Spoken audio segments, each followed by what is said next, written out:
कि कथा सुनने से, कथा श्रवण करने से, भागवत का नाम जप करने से, भागवत की शरण से होता क्या है?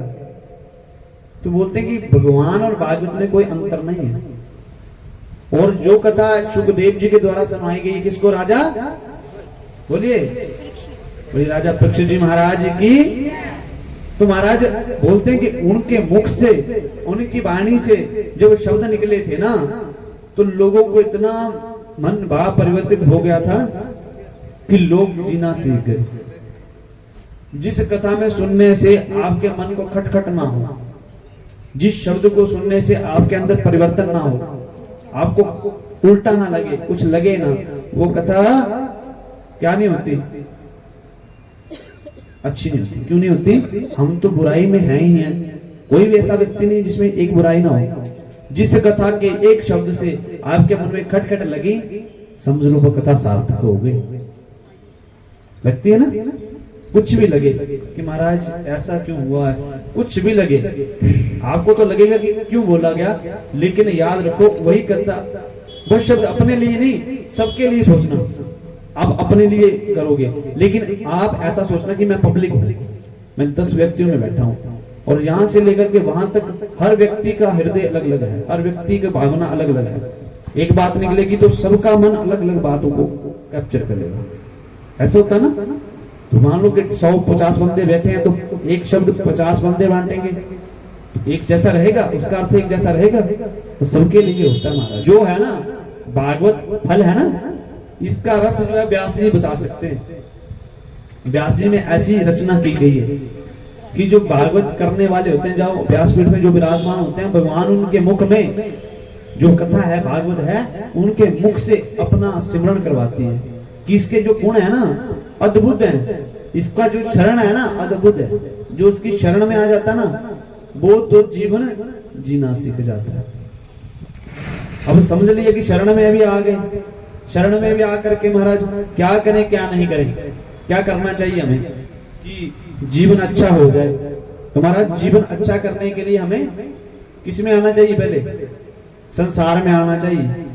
संसार में आ करके फिर दूसरा, संसार में आ करके मनुष्य दाना पाना चाहिए। किस किसने पाया? हाथ खड़ा करो। हम सब ने पाया। इस संसार में जो महंगी चीज है, सबसे महंगी है, वो मनुष्य तन है। हम क्या कहते हैं कि पैसे बड़े अनमोल हैं, हीरे बड़े अनमोल हैं। आज मैं सुबह प्रचार कर रहा था कि सब कुछ आ सकता है पैसे से, सिवाय शरीर के।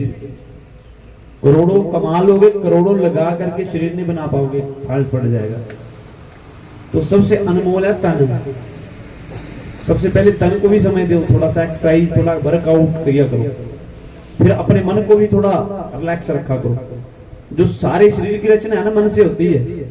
और मन में जब एक बीमारी बैठ जाए ना, उसका इलाज नहीं होता।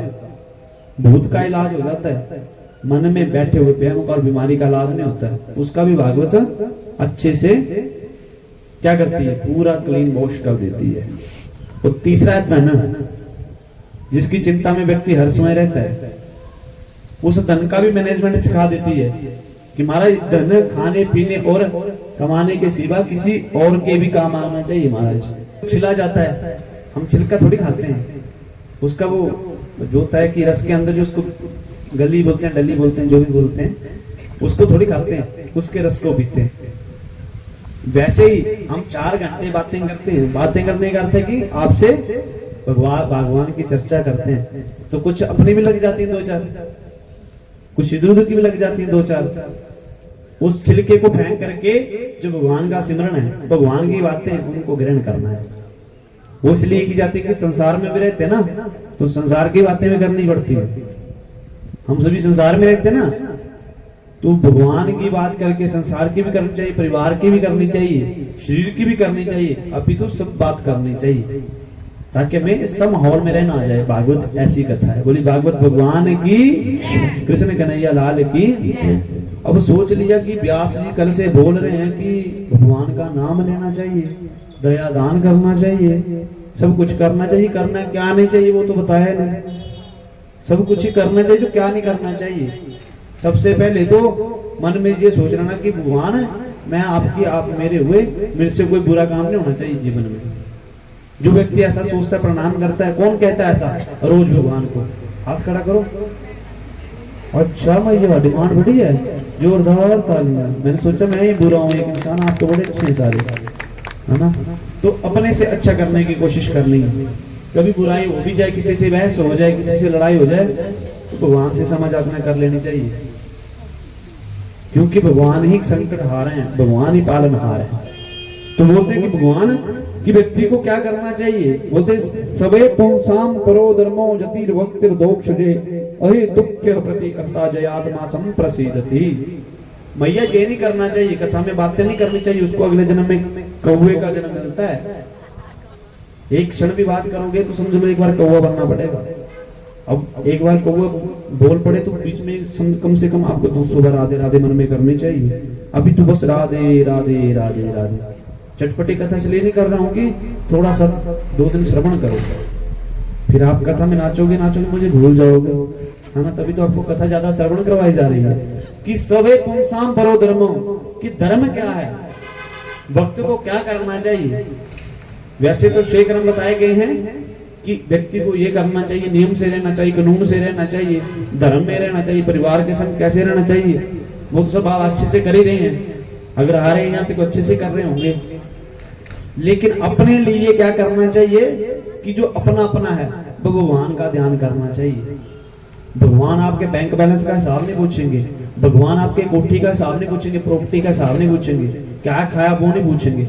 भगवान बस ये जानते हैं कि आपको भेजा, मनुष्य तन दिया, 84 लोग जोनी आपने काटे, मनुष्य तन आपको दिया। अब आपने मेरा स्मरण किया कि नहीं किया, ये बढ़ोतरी की कि नहीं की?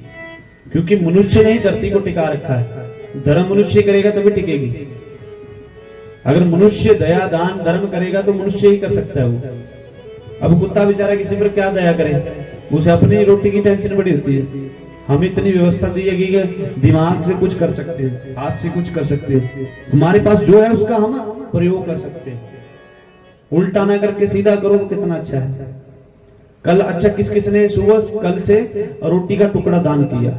हाथ खड़ा करिए। 1 2 3 4, कितने टाइम किया? जिस टाइम खाया उस टाइम किया था। आज से रोज कौन करेगा? हाथ खड़ा करो। जब भी रोटी आए, सुनो, पहले माताएं होती थी जो बच्चों को शिक्षा देती थी, आजकल माताएं होती हैं जो फोन देती हैं। फिर फोन में भी उल्टा सीधा, बच्चे वो डोरेमोन देख देख के बच्चे भी डोरेमोन होते जा रहे हैं। उनको पता नहीं बात किससे करनी, रिश्तेदार आते हैं तो राम राम कहने की जगह डोरेमोन वाला वो बात करते हैं, वैसे करते हैं। पहली माता होती थी, श्रीमती माताएं होती थी, बच्चों को कहती थी कि ये भोजन है उस भगवान ने दिया है, इसको प्रणाम करे और उसका शुक्रिया अदा कर। लेकिन आजकल कहती है कि फोन पकड़ और रोटी खा। खेलने नहीं जाना, शरीर तेरा मोटा हो जाए इसलिए रोटी खा, फोन ले ले और बैठ जा। बच्चे को बड़ा जरूरी है फोन का त्याग। जरूरत है तो दीजिए, उतना दीजिए, लेकिन आपके बच्चे अभी तो एक दिन में 5 घंटे फोन के पास रहेंगे तो उनकी मेमोरी लॉस हो जाएगी। फिर क्या करोगे? स्कूल में पढ़ाओगे तो पढ़ ही नहीं पाएंगे, बढ़ ही नहीं पाएंगे। तो इसलिए समय रहते शिक्षा दो धर्म की। हम गांव-गांव इसलिए कथा कर रहे हैं कि महाराज अगर आपने ज्ञान दिया तो हम फैला सकें उसे, पर लेकिन हम अकेले कुछ नहीं कर सकते। हम 7 दिन लगाएंगे, आप यहीं पे रहेंगे, अपने परिवार में रहेंगे, रोजाना आपकी ड्यूटी है कि जो कथा में सिखाया जाए अपने बच्चों को सिखाओ। थोड़ा डांटना पड़े तो डांटो भी, लेकिन सिखाओ। आप श्रीमती हैं, लक्ष्मी से सारे कार्य संपन्न होते हैं। एक लक्ष्मी धन है, एक लक्ष्मी अन्न है, एक लक्ष्मी माताएं आप हैं। आप इसलिए ज्यादा श्रृंखला में कथा में आती हो कि भगवान को पता है कि अगर जननी अच्छी होगी तो सृष्टि अच्छी होगी। अगर जननी ने काम खराब कर दिया तो कोई बचा नहीं पाएगा। मोटी बात कहते हैं ना कि घर की स्त्री अच्छी होगी तो घर स्वयं घर बन जाता है, और घर की स्त्री बिगड़ी तो घर ही नरक बन जाता है। जिस घर की स्त्री बिगड़ी वो घर नरक से ऊपर, उससे भी ऊपर है। ऐसे घर में जल भी नहीं पीना चाहिए महाराज, जहाँ पर माता पिता की सेवा ना होती हो, भगवान का नाम ना होता हो, वहां पर तो जाना भी अपितु। लेकिन हर घर ऐसा तो उसका त्याग ही कर देना चाहिए। जाओ प्रेम से रहो, लेकिन खाना पीना नहीं चाहिए। वहां की बुद्धि दुष्टता सब अपने घर में प्रवेश करती है महाराज। तो वैष्णव बनना है तो प्रभु संग रहना, प्रभु प्रेम करना, सबसे राम राम करना, सबसे प्रेम डालना, यही जीवन है महाराज। इससे ऊपर जीवन का कोई अर्थ नहीं है। तो मनुष्य का यही धर्म है कि राम का सिमरण करे, भगवान का नाम जप करे और भगवान की शरण में रहे महाराज। इससे ऊपर कुछ नहीं है, भगवान जी के सिवा कुछ नहीं है। भगवान ही सर्वश्रेष्ठ है। जो जीवन मनुष्य है वह भगवान के अधीन है और करने वाला वो है। बोलते नहीं कि तुम करते वो हो जो तुम्हें पसंद है, वही करते ना। सब अपने रंग के कपड़े पहन के आए हैं, कोई व्हाइट तो कोई येलो कोई पीला, अपनी पसंद से, अपनी पसंद से खाते हैं, अपनी पसंद से सोते हैं, अपनी पसंद से कमाते हैं। सदा ऐसा चला रहता है। एक दिन ऐसा होता है वही घर टूट जाता है, वही गाड़ी पुरानी हो जाती है, वही जीवन खराब हो जाता है। हम जो करना चाहे अपनी मर्जी से कर सकते हैं, लेकिन होता वही है, वो परमात्मा करता है। परमात्मा के सिवा कोई कुछ नहीं कर सकता। समझ गए? तो पहले बाद में जाने की बजाय पहले चले जाओ तो कितना अच्छा है। जाना तो पड़ेगा प्यारे। ये संसार की मौज बड़ी अच्छी है, छोड़ने का दिल करता है। आय हाय गर्मी लगे तो एसी, इंसान को खासकर कितनी मौज है। आजकल तो घर घर में भी मनाली बना होता है ना। पहले माताएं बेचारी बाहर सोती थी, आजकल तो एसी घर घर में। अब तो हिमाचल में भी कितने ज्यादा हो गए और हीटर लगे हैं महाराज। कल सुना मैंने कहीं हीटर लगा था, 4 फैमिली सोई रही, हीटर लगाया था, अंदर वो गैस बनी, जय श्री राधे होगी। तो हर एक चीज की लिमिट होती है, मौज की भी लिमिट होती है। लेकिन अब मौज में इतने डूब गए कि मौज में रह गए। अब वृंदावन की बात ले लो महाराज। हम वृंदावन में अगर आश्रम बना रहे तो किसके लिए? अपनी माताओं पिताओं के लिए।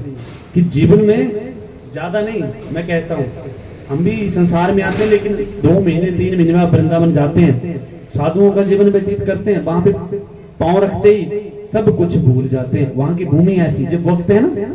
लेकिन वहां पर भी क्यों जाया जा रहा है? जो आजकल लेटेस्ट भजन चला होगा, उस पे भजन पे रील बनाने के लिए बच्चे वहां जा रहे हैं। फिर राधे राधे का तिलक टैटू बनाया जा रहा दिखावे के लिए। आकर के वही कार्यक्रम करेंगे, वही दुष्टता, वही पाप। लेकिन 2-4 दिन वृंदावन जाकर के अच्छे अच्छे कपड़े पहनेंगी, अच्छा खाएंगी, घूमेंगी। भक्ति नहीं है महाराज, दिखावा है। वृंदावन जब जाओ बिल्कुल घर से तो बिल्कुल ही शांत होकर के जाओ। हो सके तो लंगर में ही भोजन पाओ, हो सके तो ऐसे प्रसादा ही पाओ, और हो सके तो कहीं अच्छे स्थान की जगह, कोई नॉर्मल स्थान। और महाराज जी हमारे कहते हैं कि वृंदावन में सेठ भी आए तो ऐसे रहे कि जो पैसे फालतू के खर्च करने, वो पैसे किसी बंदर को खाना खिला दे, किसी साधु की सेवा कर ले, किसी की भी सेवा कर ले। वृंदावन में किसी की सेवा कर लो तो बांके बिहारी की सेवा है महाराज, और यहां भी कर लो तो उन्हीं की सेवा है। कथा में आने से पहले नियम की धारणा बता दें कि हम पूरे नहीं कर सकते। जब सुखदेव जी ने कथा की थी, 7 दिन 24 घंटे कथा हुई थी, पानी तक नहीं पिया था किसी ने। अब 24 घंटे एक दिन भी बिठा दें तो मैया दी तो लुट के जाएंगी। मेरे ऊपर पता नहीं कितने केस चल पड़ेंगे मैया। 2 घंटे नहीं निकलते, 1 बजे का समय 2 बजे आते हैं तो 2:30 बजे चले जाते हैं मैया। इतना समय की चलो अपना अपना कार्य है, लेकिन फिर भी आते हैं, उनको प्रणाम है। इतनी व्यस्तता में भगवान के लिए 5 मिनट निकालना भी बड़ा मुश्किल है। तो भक्ति करनी है, ना कि दिखावा करना है। राम जी की स्थापना हुई है तो राम जी का राज्य की स्थापना होनी चाहिए, राम जी के कार्य होने चाहिए, राम जैसा बनना चाहिए हर बच्चा। हर गांव में, हर घर में जैसे झंडा लहरा रहा है, देखिए राम जी का नाम सुन के जैसे मौसम सुहावना हो जाता है, वैसे मन होना चाहिए। ये नहीं कि पड़ोसी ने छोटा झंडा लगाया हम बड़ा लगाएंगे। बच्चे रैलियां निकाल रहे हैं, ना हेलमेट डाला हुआ, ना कुछ, बड़े बड़े बुलेट लेकर के जय श्री राम जय श्री राम। पूछ लो राम जी कौन थे, पता नहीं। राम जी का अर्थ क्या है? हम सनातनी हैं, हम हिंदू हैं, जय श्री राम जय श्री राम। ऐसा नहीं, थोड़ा अगर भगवान ने दिया है तो निष्ठा से करो। ऐसे नहीं खुशी मनाओ। कोई व्यक्ति है वो बेचारा राम जी की खुशी में पता नहीं मेरे ख्याल से 20-25 हजार के पटाखे चला गया और कितने ही दारू बांट गया। मैंने चलो अपनी अपनी मौज है, कोई भी कार्य करो। अगर पटाखे भी जलाते तो थोड़ा जलाते। हम सुना कि कर्जा हो गया, बड़ी खुशी मनाई थी। तो कोई भी चीज है उसकी लिमिट होती है महाराज, भोजन की, मन की, शरीर की, वैसे ही जीवन व्यतीत करना चाहिए। तो मनुष्य का एक ही धर्म है। क्या धर्म है? हाथ खड़ा करो, किसको पता चला? भैया बड़ी इतनी जोर से सुनाया, अभी तो सुनाया। क्या धर्म है हमारा? क्या करना चाहिए? किसी को पता नहीं चला, सो गए सारे। बोले कृष्ण कन्हैया लाल की। बस ये करना चाहिए हमें, प्रभु की भक्ति करनी चाहिए निष्कपट भाव से, निष्काम भाव से।